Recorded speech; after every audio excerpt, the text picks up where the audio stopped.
Hello and welcome to Next 2.0 on WQLN NPR. Next is produced by the Public Voice Media. I'm your host, Marcus Atkinson, with guest host Marc Blount. If you want to know more about Next 2.0, you can go to Facebook and like the page. You can follow us on Instagram at Next 2.0 Erie. There you can keep up with upcoming show promos, events, and clips about what's next for our communities and our democracy. Thank you so much for tuning in. We have a special guest today by the name of Miss Danielle Randall. Danielle, welcome to the show. Thank you for having me. Danielle has an organization that is called Future Focused, and it is designed to help move our young people forward and to prepare them for life after high school, which is a much needed thing. I think about when I was in high school and some of the things that we did or that they did for us to help prepare us for life after high school. I talked about home ec and all the interesting things we did, and everything from sewing on buttons to baking things in the oven, and people would stop by between classes to get some of what we were cooking in there. All of these type of efforts in order to get us prepared for the future.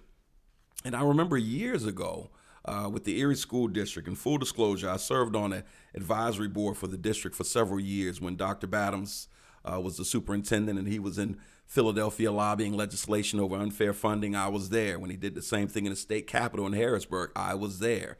And I've been a part of this entire journey trying to pull us out of economic distress. In 2018, in February, they started a process of creating a strategic plan. And it was a huge undertaking. There were a lot of stakeholders in the community that were invited to take part in this process. And of those group of stakeholders, my favorite group was the group of children of various ages, various grades, that were asked to participate and talk about their goals and what they thought the school district should focus on as they developed the strategic plan.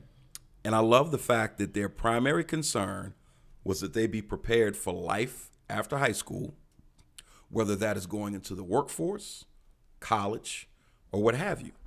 And it came up multiple times. It was very obvious that this was a front burner issue for our children. And I remember sitting in the room with the adults and saying, I want you to really look at this for what it is, because so often we make this blanket indictment that our children don't appreciate the education that they're given. They don't want to do better.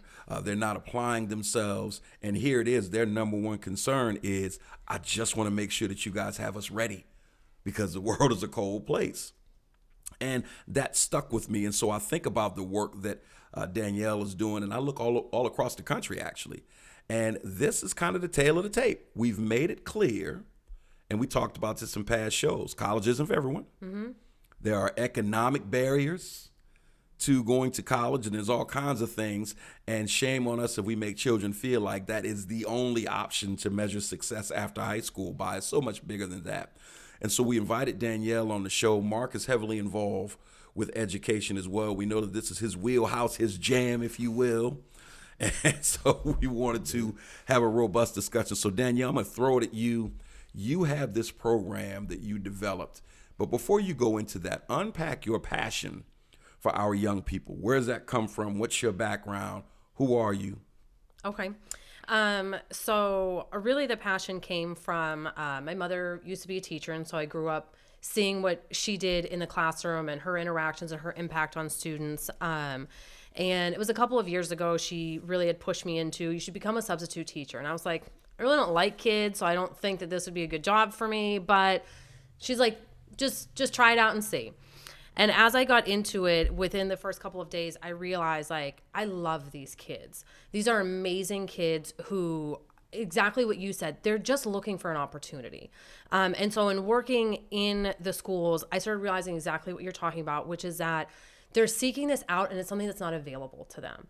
And so I saw this as an opportunity to create what it is that they said that they wanted. I think this generation is very, very unique in that they are very self-aware, and they were very aware of the fact that they're lacking in some of these skills, but they don't know where to go to get that information or who can be that trusted source. Yes, they have access to the internet, but what do I believe? How do I know that what this person's telling me is accurate? Or if you're someone like me, I don't just want to listen. I want to be able to ask questions and have a fluid conversation about something that maybe I don't understand.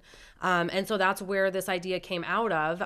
Like I said, these are amazing kids who I think are incredibly talented, are brilliant kids. They're extremely resourceful. They just want the skill set to help them to be successful. And so I feel like if a child can say to you that they want these skills and that they want this information, I'm going to make sure that they get it. And that's really kind of where all of this came from, was how do we help to set them up and put them on that path to be successful as adults, because that has a direct impact on all of us. You know, I jokingly say I look forward to be a golden girl some year at some point in my life, but the only way that I can ever get to that point is if these kids are ready to step up to the plate and take over. And if they're not prepared, I don't get to live out my golden girl years, and I'm just, I'm not okay with that. So it's helping them to help all of us. And so, Marc, I know you were mentored by the local icon when it comes to being a champion for educating our children, Mr. Robert Benjamin Wiley. Yeah. And, you know, obviously there's a school now for his namesake or what have you. But I know that Mr. Wiley was very, very big on educating our children and making sure that they're ready. Right? Definitely. He believed at the time, he said, no one can educate our children like we can. Amen. And I want to say something for the audience at large. So the students that we're talking about right now that we've named, I'm not as concerned about someone that's aware that they don't have the skill set, because I think they're receptive to that. My thing is the kids that aren't even aware that they don't have the skill set, don't care that they don't have the skill set, and don't value the opportunity to be prepared for a future. The people that checked out. And I think we have to get back to a basic to understand that a lot of people don't value the opportunities of education, of a training, of a vocation. And we have to restore that somehow to get them to value themselves and to value others. And if we could do that, then that's half the battle. But when we talk about preparedness, we're talking about like curriculums and throwing something at them. A lot of times their minds aren't open to a future yet. And we have to restore hope, and we have to restore their view of the future. And I think I don't want to put all our eggs in one basket. Not saying we don't need these type of programs, because I was that kid that needed, not saying I'm better than anybody, but I needed this type of program at a time Something where more structured. I didn't see my guidance counselor. They didn't call me. And looking back, after going to Jackson State, HBCU or whatever, I felt like I wasn't valued. You didn't care enough about me to say, hey, what do you want to do? What do you want to be? And once that conversation happens, I think that opens the doors to many avenues or a different future. See, I think we all have that in common, because Danielle, I'll go back to you. I know that the kid he's describing is the exact same kid that motivated you to dig deeper when you were working within the school district. Absolutely. I get the sense that it's that type of kid that even made you say, how do we figure out a way to talk more about that? So I agree 1,000% with what you're saying. And what I found when working with young people is, so yes, what you're saying is some of them are very self-aware that they're lacking this. I always had a tendency to gravitate more towards the kids that you're describing. And what I found was it's helping them believe that they have a future. And as soon as you can do that, they'll invest in it. But they weren't investing in it because they didn't see a future for themselves. Unfortunately, some of our young people quite literally do not see a life for themselves after the age of 21, 22. Or some of them just, they don't see a hope. They don't see, like you said, they don't feel like they've ever been valued within the educational system. There's the word. And so I think that is a big piece of it. And so I think for me, what worked very well was building relationships and understanding that that is step one. I absolutely agree with you. Anyone can disseminate this information. What I am doing is not something that is groundbreaking. This isn't a new concept, but I jokingly kind of say that I'm the secret sauce to it, because I've figured out how to formulate those relationships and how to help a child to feel valued and how to value themselves and their future. Yeah. And that's what helps them to want to take this seriously and to want to learn about these things. Because if I don't value my future, well, why do I care to learn about credit? I don't value that, right? But if I value my future and I see a future for myself after high school, well, now credit becomes something that's important to me, because now I'm thinking about how I want to build something. But in order to build that, I need those foundational skills to help me to get there. So let's rewind this a little bit and go back to something that Marc said. Let's talk about the buy-in. Because when you're talking about the kids that are in need, there's a huge desire to see them buy into, one, that they have value. Two, I specifically see value in you. And the thing is with this generation, they don't give anything for free. It's like, you owe me respect because I'm older than you. In theory, according to that mindset years ago, nowadays, they aren't giving anything. You want a relationship with these kids, they make you earn it. And when I say earn it, I mean you may get a negative disposition.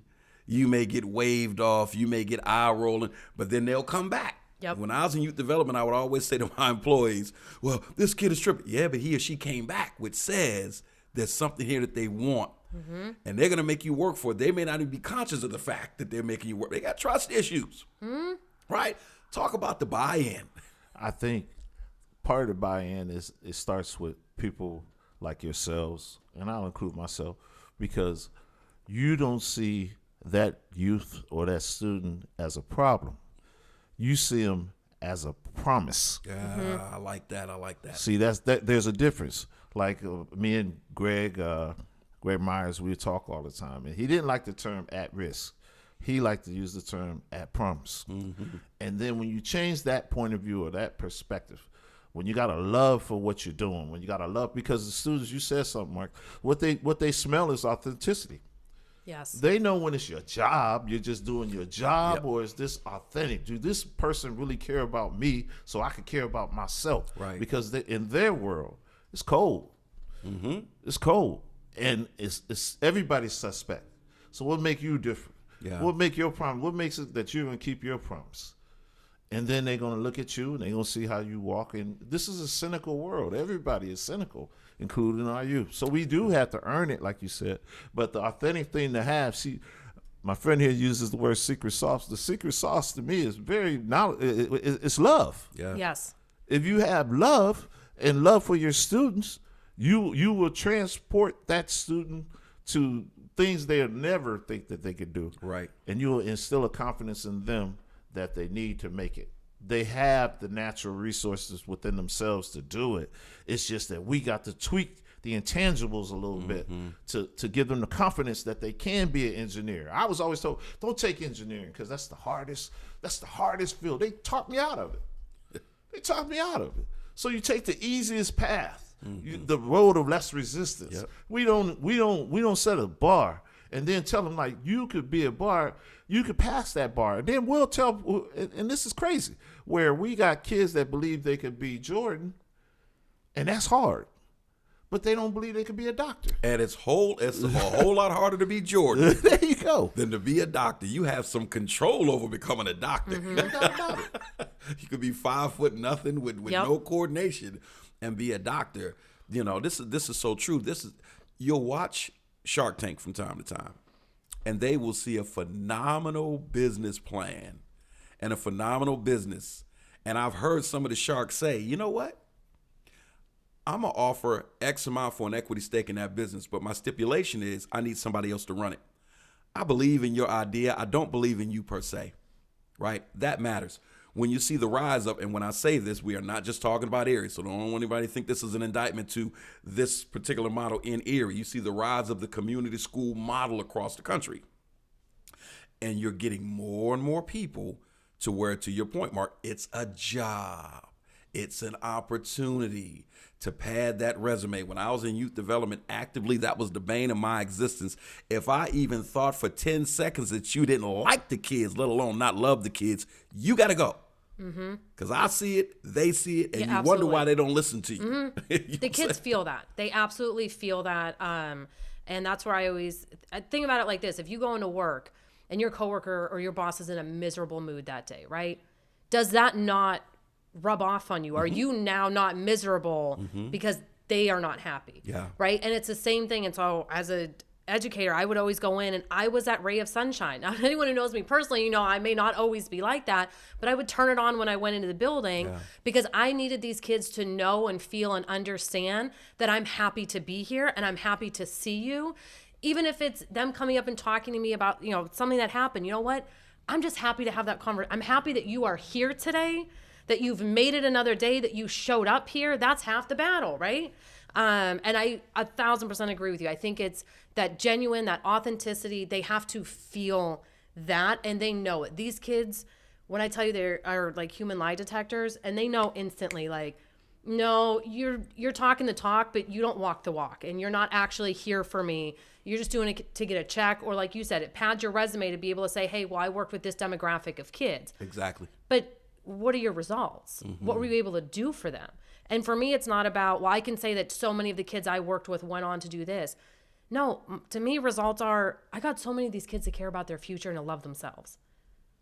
That to me is something, I can't quantify that, but that's more what I'm looking for is like, how do I get you to want to invest in your own future? You have a crazy idea? Let's break it down. You're saying, hey, you know, I said I wanted to go for engineering. They told me that was crazy. What I look at it as, I can't tell you how many students I had that were like, well, I'm the next little Dirk. Okay, well, if that's what you want to do, what are the skill sets that you're going to need to get there? You're writing. Let's start. You know what Malcolm X did? He sat there and he copied the entire dictionary so he could gain this vast vocabulary. You want to be the next rapper? Let's do that. Let's, you know, I might know it's a crazy idea, but I'm going to support you on this wild, crazy ride because maybe along the way you decide that rapping isn't for me, but I've learned that I have this really good skill set now because I've honed this. Now there's this other world of opportunity that's available to me. And I think we got to be sincere in dedicating the time that it takes to do what we're talking about doing. Because unfortunately, in today's school system, we're talking test scores. We're talking budgets. And I got a rule. Your budget tells me who you are, and how you spend your time tells me what you believe. We don't even deal with conflict resolution. And if these kids can't think or get past an issue, adversity, what we're talking about, they won't even get to that point. There will always be roadblocks to these individuals because we didn't give them that skill. A lot of times when we talk skill sets, the school system is talking math, science, or whatever. Yes. Because why? Their money is tied to that because of quote unquote passing scores. And the passing score somehow seems to reflect whether this kid is intelligent or not, and I doubt that. What I think it is, there's no weight into that score to that child. What does that mean to that? That's a free day of school to half these kids. They're filling in dots. Yep. They're writing things. It's not even an A or B or whatever. They want to know that they make an honor roll. Not what my passing score was. Not whether my school is underachieving or not. So our priorities, we as adults have some things that we have to do, or in our educational system, we have to get serious about education in our youth. And right now, I really believe that we're not there. Look at your presidential debates. How often does education get brought up? It doesn't. I promise you, I was just saying that to myself the other day. You know, we're more worried about the border. You don't even see those type of people up here. You could say you do, but look at your state budgets. What is the number one expense of your state budget? You know, these type of things tell me what you really believe versus the grandstanding that some will do every time this year, and we'll say we'll get to it. But we don't get to it. We don't change. We got the same calendar. The classroom almost looks the same everywhere. It depends on what district you are. Are you in a wealthy district or a not district? Because it's not the school, they say, it's the zip code now. It's the home. It's the home that matters. So until we focus on what we really need, what the data shows us what we need to focus on, it's really a half-hearted conversation. When you scan social media, I see so often, and I'm of this mind as well. If somebody posted, you know, you want me to study algebra, show me how to balance a checkbook, right? Show me how to write a check. It's those simple everyday things that you're going to need to do. And you get to a point at some point you come to the mindset of this has to be intentional for you to not teach these everyday things to help these kids survive. I feel like it is intentional. Right. I feel like it is part of a systemic issue. And Woodrow Wilson was quoted, and I'll paraphrase, that the educational system was designed so that way only the elite had access to a liberal education, and the rest, it was meant that they were going to be worker bees. And that's quite, I mean, we're a capitalistic society, and so it's meant with that intention, right?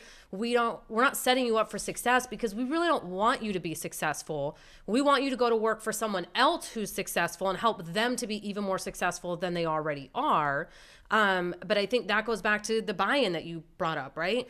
Because of social media, that's how these kids know, hey, wait a minute, this information that you're teaching me is not the relevant information that I need to know. Like, unless I'm going for engineering, when in my life am I going to need geometry? And I've talked to some math teachers who say, oh, well, when you do this or that, then put it in those terms for them. Explain to them that this is when geometry would be utilized every day. But what they want to know is, what are you teaching me that is actual skills that I'm going to use every single day that's going to set me up to be successful?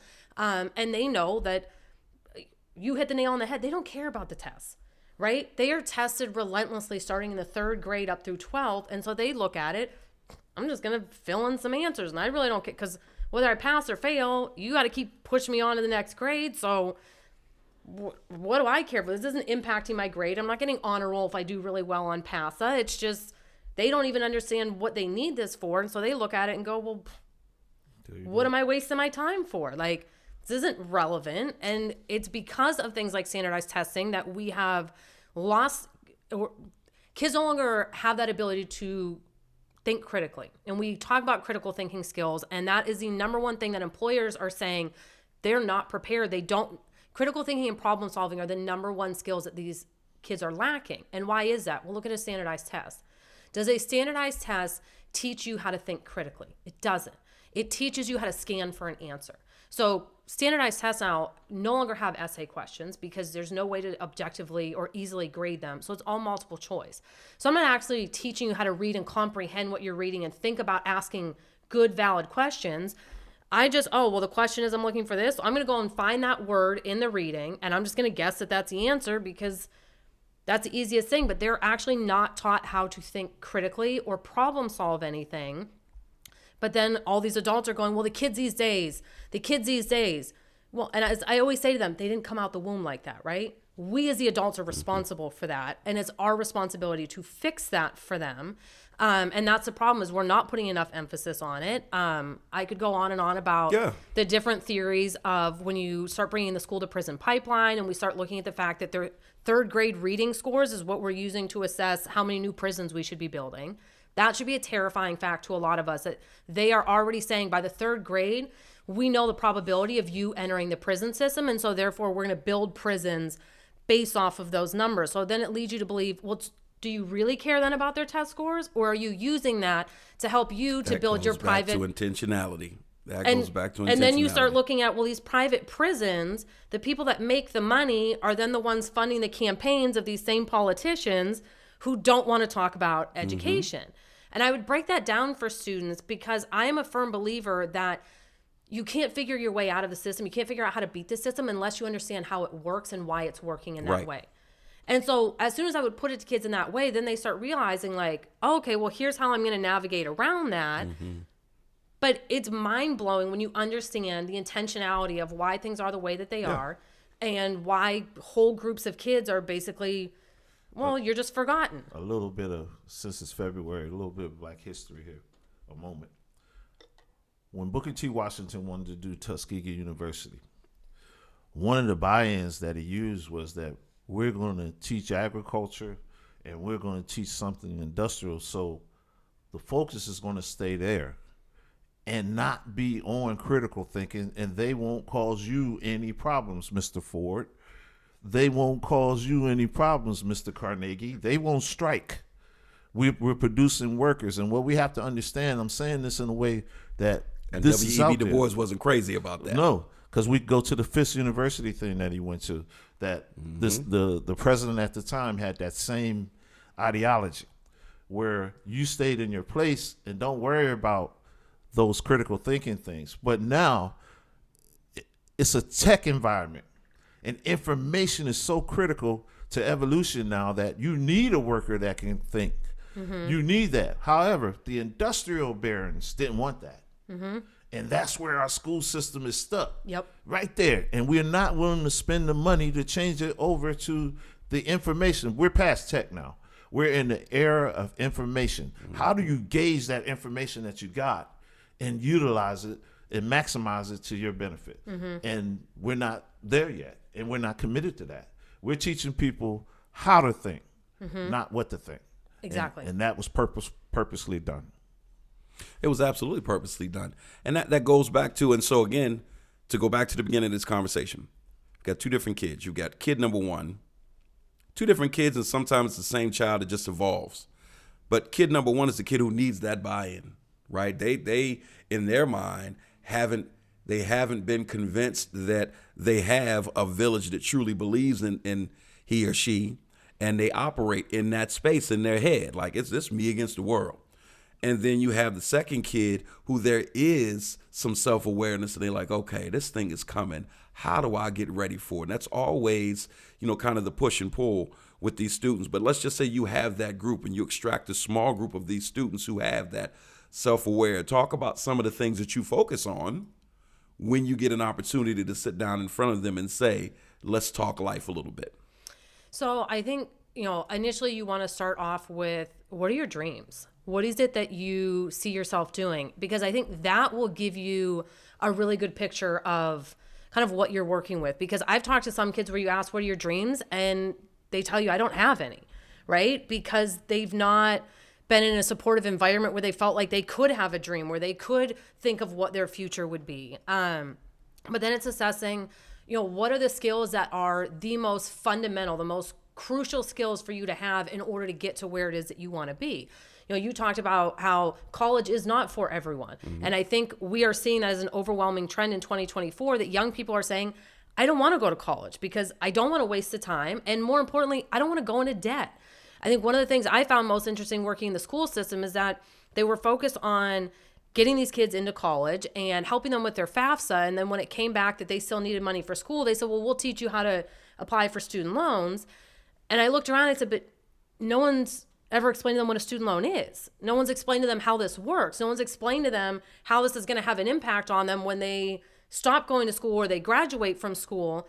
But you want them to sign on for tens of thousands of dollars in debt without ever actually explaining to them what that is. And so some of these kids are saying, I'm not waiting for an explanation. I'm just going to go out and get it. I think the hot thing for these kids right now is financial freedom. Those are trigger words for them. That's something that a lot of these kids are very, very mindful of.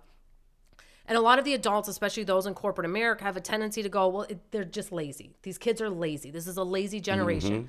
They're not lazy. They've seen what their parents and their grandparents went through, and they're saying, I'm not stupid. I'm not going to come in here and bust my behind. Like what at UPS we just looked at, $19 billion they made last year. Oh, well, we're going to lay off 12,000 workers.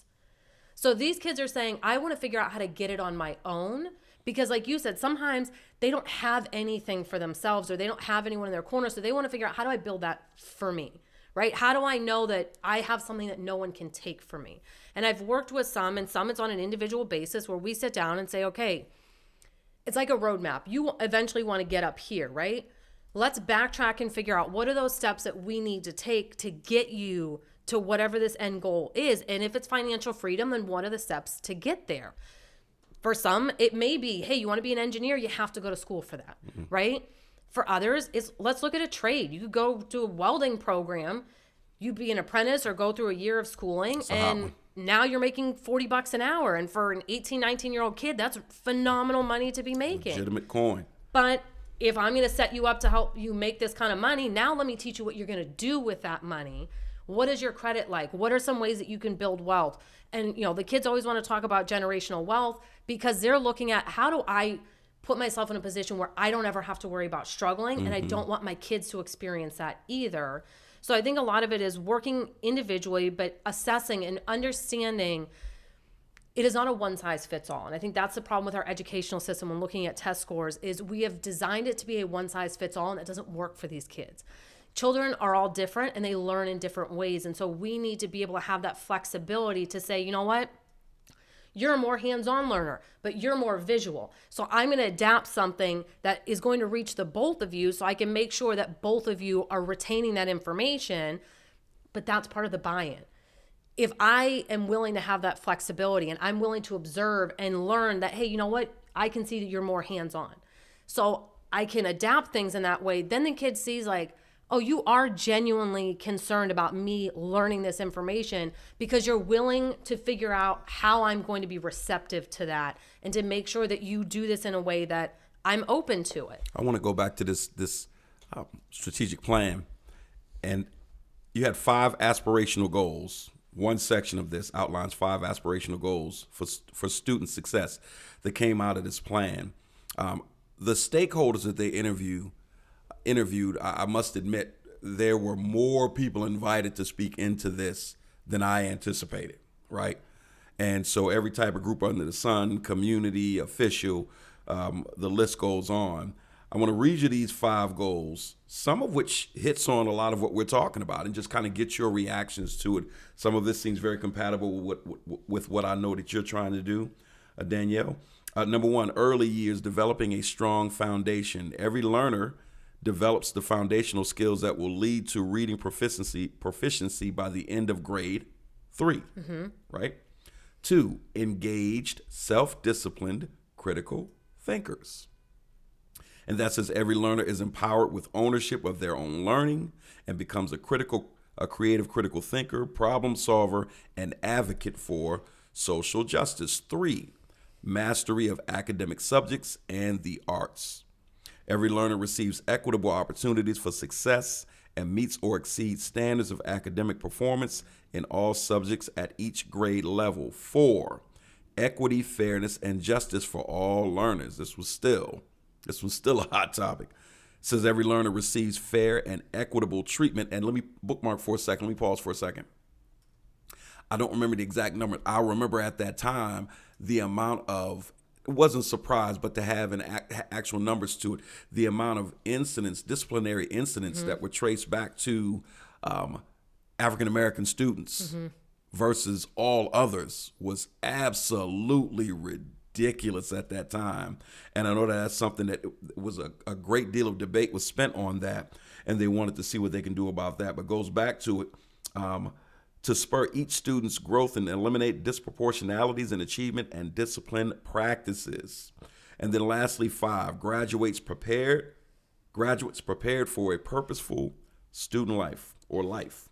Every learner graduates high school equipped with the knowledge, skills, and disposition to execute their post-high school future plan. And then obviously to the right of it, they have measures, various measures that they go through in order to achieve those goals. Give me your thought on those 5 aspirational goals for student success. You may not necessarily agree with the school district in some areas per se, but how do you feel about the fact that these were 5 goals that were landed on from these target groups? So I think on paper they look fantastic, right? As a parent, I look at those and I'm like, oh, this sounds amazing. This is what I want. This is it. Where my children go, this is what I want them to be focused on.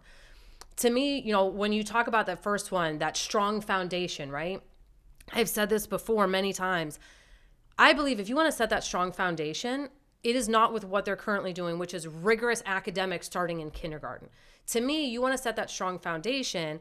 I think K through 2 should be really focused on social and emotional learning, giving you those skill sets to navigate those big emotions, to figure these things out, weave in some academics. But what's happening, and I have a first grader right now, the amount of academics that they are forced to do at a very early age, he is stressed. Like, he is stressed about the amount of homework that he has, the testing that he has to do.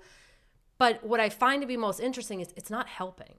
We've become more rigorous since they did the strategic plan, and we're going to put these things in at an earlier age, and they're starting on iReady in kindergarten and pre-K. It's not helping. Yeah. They're still not able to do these things because, again, it's a one-size-fits-all. And I think one of the ones that you read said that the children will be more in control of their academics. Okay, but how? How are they in control of that? If a child comes up to a teacher and says, well, I'm not understanding, and this is nothing against the teachers, the way the system is designed, they don't have that flexibility. So they're given a curriculum that says, and that curriculum comes with a pacing guide that says to them, so this content material, you have from weeks 1 through week 3 to cover all of this material. And then from weeks 4 to week 6, you're doing this. If they do not stay on track with that pacing guide, the teacher is reprimanded. There is a write-up if they do not follow that. So a teacher doesn't have the flexibility to say, my class is really struggling with this. I want to spend extra time on this material. They can't, because now it's a admin saying, well, you didn't stick with the plan. And so it doesn't allow the teachers to do what they were trained to do, which is teach. So let's bring this up, and I want to get a grade from each of you. All right. When I read these game-changing targets, and to be honest with you, so based upon those five aspirational goals, we also mapped out 6 game-changing targets, right? Now, in this plan, we're actually sitting in this year. It says these game-changing targets to be accomplished by 2024. And here we are, just going into 2024. And so I think it's fair to at least ask, as parents and people who have, gone through education yourself, how would you grade each of these, the progress of each of these targets? Give it an A through F. Okay. Read at grade level by grade 3. The target is this: at least 18 out of every 20 students, 90%, to be proficient in reading by the end of grade 3. Now, we don't have the data in front of us, so this is all a hypothesis. What would you grade that?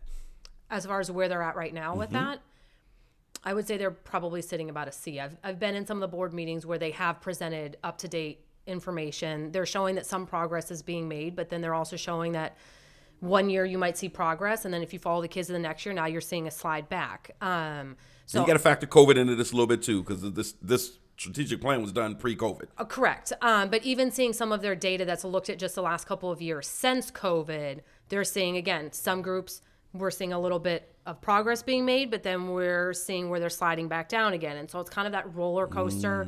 We're not seeing where, hey, we're hitting that, and then we're maintaining that. Gotcha. So Mark? I would give it a C. Mark, give me a grade on that one. A C. Okay. All right. No commentary, just a C. Just a C. Okay. Let's go to attain 95% attendance. The target for that was at least 18 out of every 20 students, once again, 90%, with an attendance rate of at least 95%. Danielle, well, we'll start with Mark. Mark, your grade on that. I'm going to say that's a C also. By the stat, I'm not talking about the idea. I'm talking about the carry out right now, the success rate of it. Got you. I see that as a C. Okay. Excellent. Danielle? I think I would have to agree with that. I think what I don't like with that and the way that it's worded is you're not understanding the different factors that go into attendance. I see where my first grader, his class gets to have parties if they all hit 100% attendance. Well, but that has nothing to do with the kids. A first grader is not deciding whether or not they're going to school that day. And plus, I also don't feel like after going through COVID, why are we penalizing people for keeping their kids home when they're sick? Now, I understand why you want them there so they have access to the information, but that just lends itself to workforce and your job expecting you that you will always be there 100% of the time. Well, if you're sick, stay home, but that is going to bring down your statistics a little bit if kids are staying home for 2 or 3 days because they're sick. They don't want to get everyone else sick. So let me establish the baseline for all of these before I go forward, because obviously these were, they wanted to hit these benchmarks by 2024. This was in 2018 when they did the strategic plan, that reading at grade level by grade 3. In 2016 and 2017, 7 out of every 20 students, 35% in third grade, were proficient or advanced on the PSAA and in English learning language, in ELA. And so attendance, 95% attendance. In 2016, 2017, 9 out of every 20 students, 45% reached an attendance rate of at least 95%. And so this is the baseline for each of these. The next one, model civic responsibility. By 2024, they want all students in grades K through 12, which is 100%, participating in real world community projects. And so that's a lofty goal. Grade on what you're seeing in that category. I see maybe even a D+. I would have to agree. I would say probably C-, D+ is where we're at. I don't see us doing a whole lot to get them involved in the community, to get them involved in civic duties or any of that. I would love to see that. I would love to do whatever we can to help get them to that number, but I don't think we're there yet. Here's the thing, Marcus. While we're reading these goals and these proclamations, follow the budget. Huh? Show me where the budget increased in those areas that you're trying to do that to. Point. Show me where more field trips is happening. Matter of fact, we're doing less. Yep. You're doing less field trips. Show me where these kids can't afford to do some of those things, so the schools have to step in. Yeah. Show me where they're spending more money on training teachers, because this was my whole point about. I was kind of mad about this actually when I sat in on a meeting about this thing, because to me the whole focus is the student.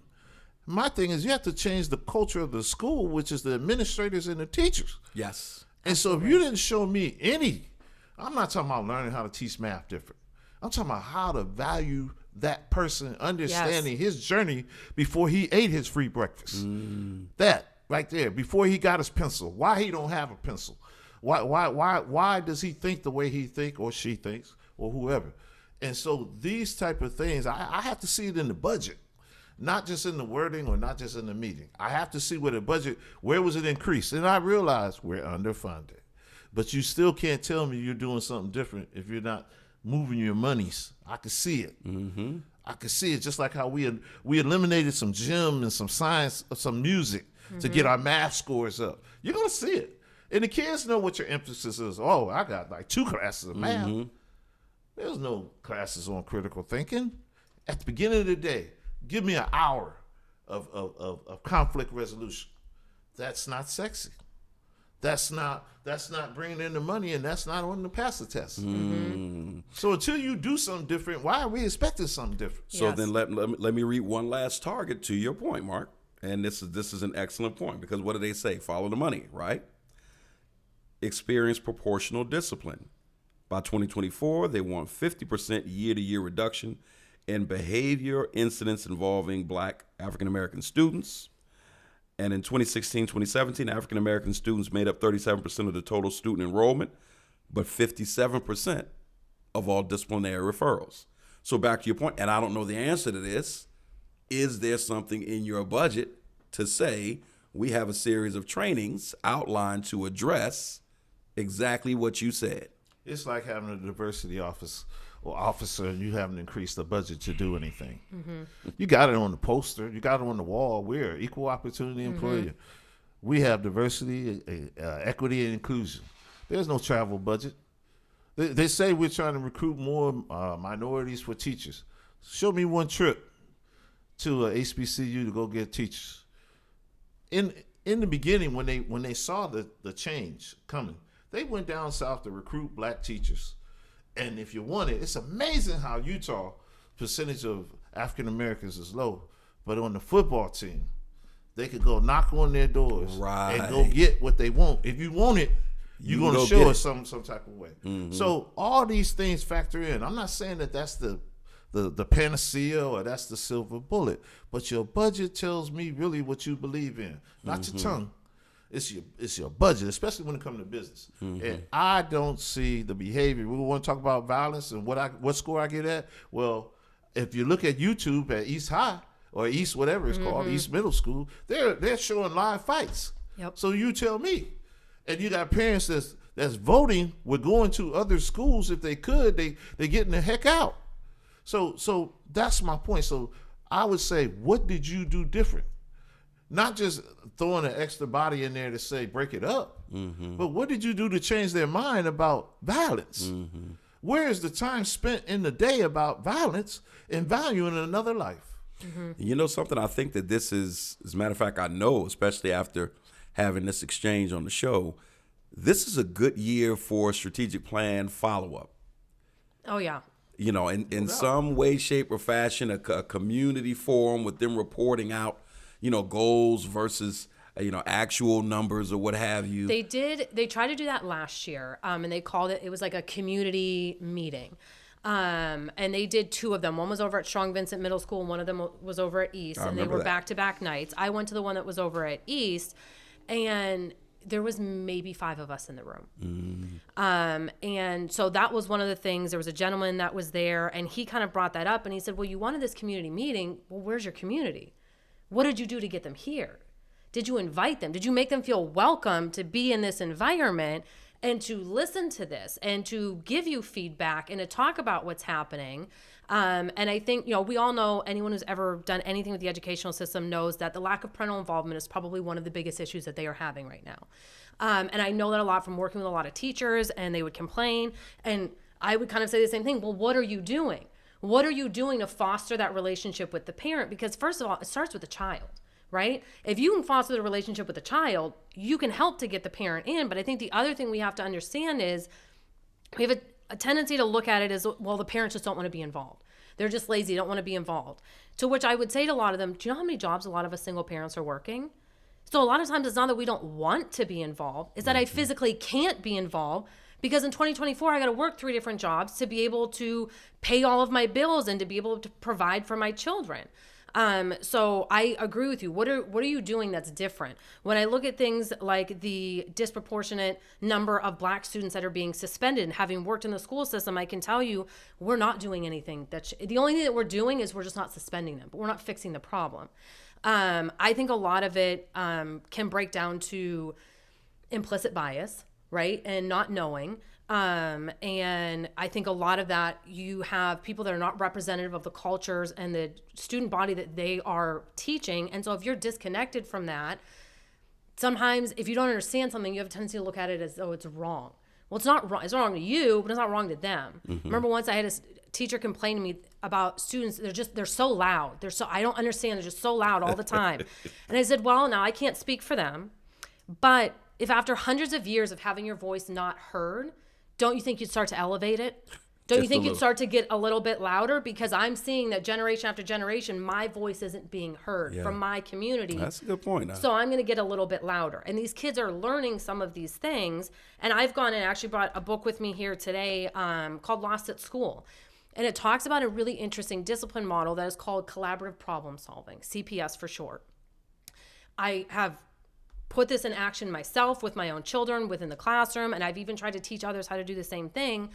But it's what you're talking about. It's not just suspensions aren't working, right? We know that. And there's plenty of data to back that up, that suspensions do not work, because essentially what you're telling a kid is, no, bad, don't do it again. But have you actually worked through with them why that thing happened? And have you given them the skills to do it differently the next time around? So what they're going to is violence, because that's what they know how to do. That's a normal human reaction, is I'm going to go to violence. So we suspend them for that.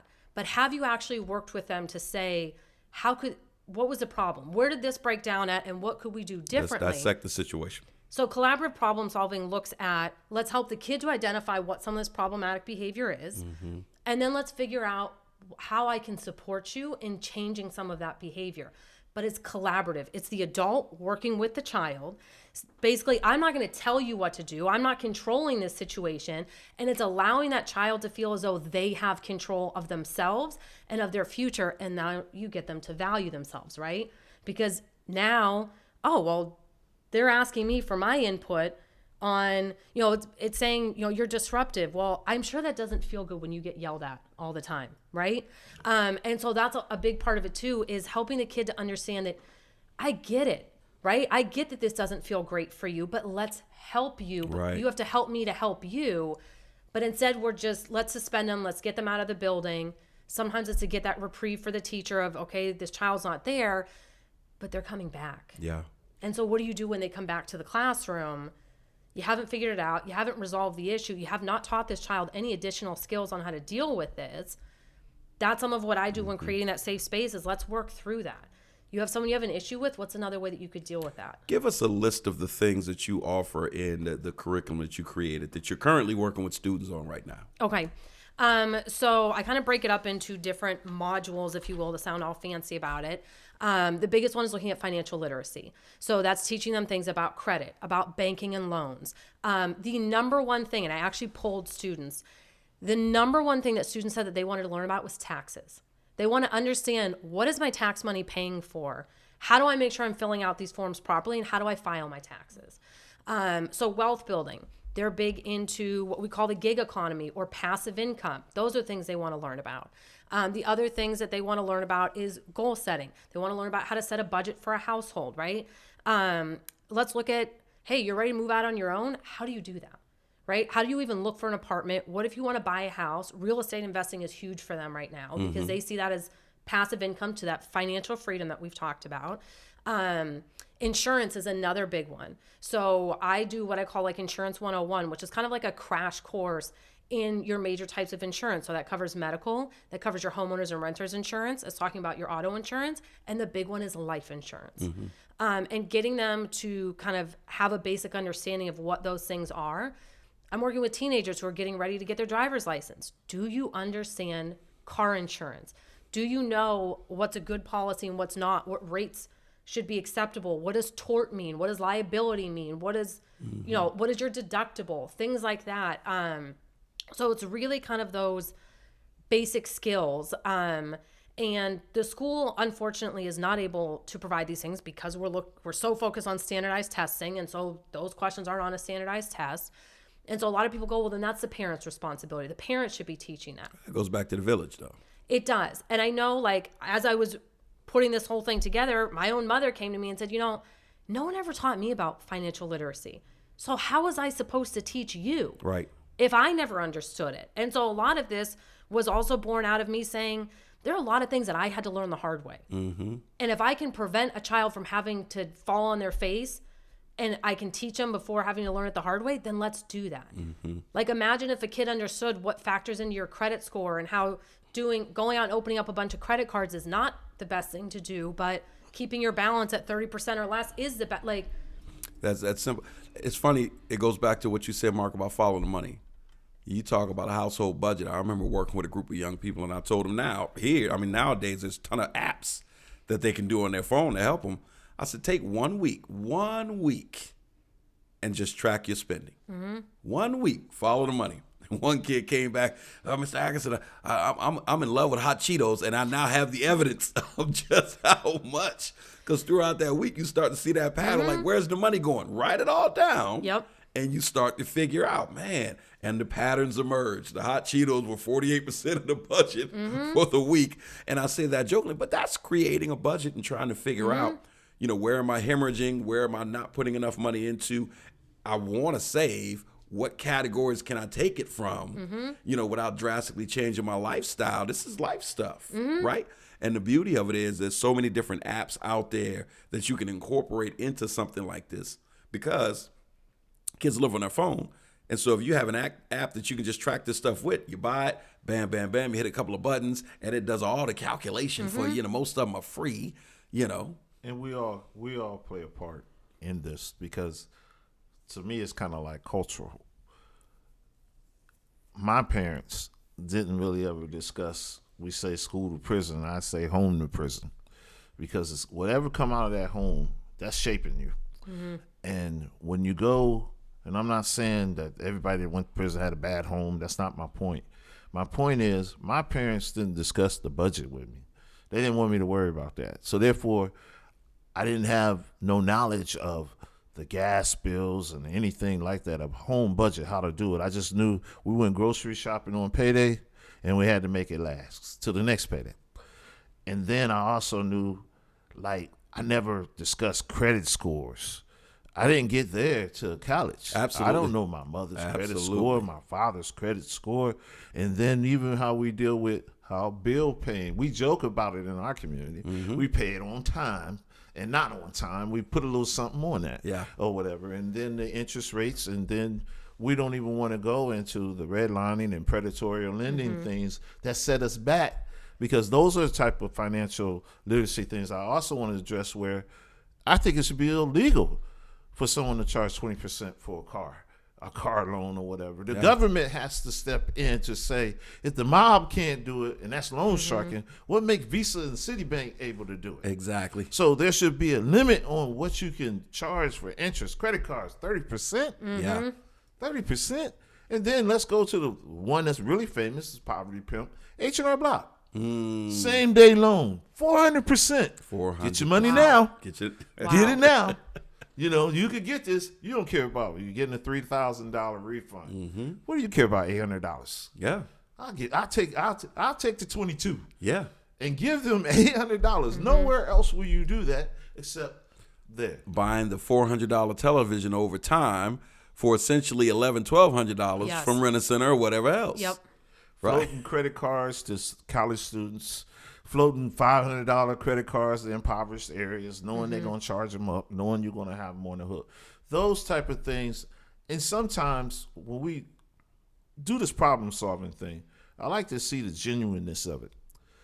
I don't look for someone outside of the medical field or the science field to come up with the cure for cancer. I look for that one in that field. We as educators know what will work. Will the funders listen to it? There's the question. Or do we have the will? I don't need 100 people at a community meeting.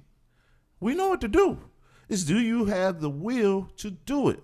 I'm always amazed by how government or all these organizations call these meetings when they know what they really want to do. And we have data. That's what our research department is. We are the experts. And we're asking people are giving us their child to give them the most precious thing they got, education. And we're turning around saying, well, if you don't show up to this meeting, well, I don't know, I'm at a loss. No, you know what to do. I don't need a consensus with you all. I know what to do if I care. Because I'm not going to harm him, but I'm going to take the best practices. I'm going to train my people to deal with the people that I have, the culture, and I'm going to try to make them feel like, I guess, how the kids at collegiate feel. You know, because I always felt they were treated from the rip as something different versus Erie High or Central. I do want to end the show on that note because I think that you hit on something. I have multiple kids, but I have two daughters. They actually both, the younger lives with the older in Charlotte, North Carolina right now. The younger of the two graduated from Collegiate Academy. The older of the two graduated from Strong Vincent, my alma mater. The older of the two this is my go-getter, right? And she was in honors classes at SV and, was doing her thing, one of the rock stars. She goes to undergrad at IUP and she was like, Daddy, I was offended. I said, what? She said, they were asking questions and mine was one of the 7th or 8th hands to go up. I'm used to being one of the first kids to throw my hand up. I'm in the know before the rest of y'all. She said, at first I thought, okay, y'all got lucky. She said, then the trend continues. And she said, over a course of a few weeks, she started to feel like, man, was I adequately prepared for this? And, she started listening to the debates and everything else going on in the classroom. And she felt like, man, I'm good overall, but I wasn't as ready as a lot of these kids. Go to my other child who graduated from Collegiate. She goes to Carlow University in Pittsburgh. She had the opposite experience. She was like, Daddy, her and her partner, Leah, they both went to Collegiate Academy together. They both said the same thing, took them out to lunch. And they're like, man, it feels like I was ahead of the game with a lot of these kids. Like I knew what time it was in all of these different classes. I was ready. So to your point, Mark, that's been a frustration, right? I don't know what it looks like now. I've heard different stories, but that has been a frustration. They've been treated like scholars from the beginning with an expectation of scholars. Yes. Right? Yes. Right? So I don't know. Listen, this has been a great show, Danielle. I appreciate you taking time to come in. If I always say, I use that example about Shark Tank because sometimes you have a great idea and you've got a great offering and you don't necessarily have the best ambassador of that idea, that offer. And I wanted you all to hear that this is the right person to be doing something like this, at least in my opinion. And so bravo to the work that you're doing, the work that you've done with our students, the work that you continue to do. And I have no doubt that they'll learn more from what you're offering. Marc Blount, I know you're the guest host, but this is a space where you make one of the biggest impacts in our community. Your sleeves stay rolled up, so thank you for that. Oh, you're welcome. I appreciate it. Thanks for having me. That's right. And so for the listener, that's it for our show today. You can tune in next time for more discussion and analysis with local and national guests. Remember, Next 2.0 streams on Fridays on all major podcast platforms and the fourth Sunday of the month at 4 p.m. on WQLN NPR, which is 91.3 FM. I'm Marcus Atkinson. Come and join us again so that you can hear about what's next for our communities and our democracy. Peace.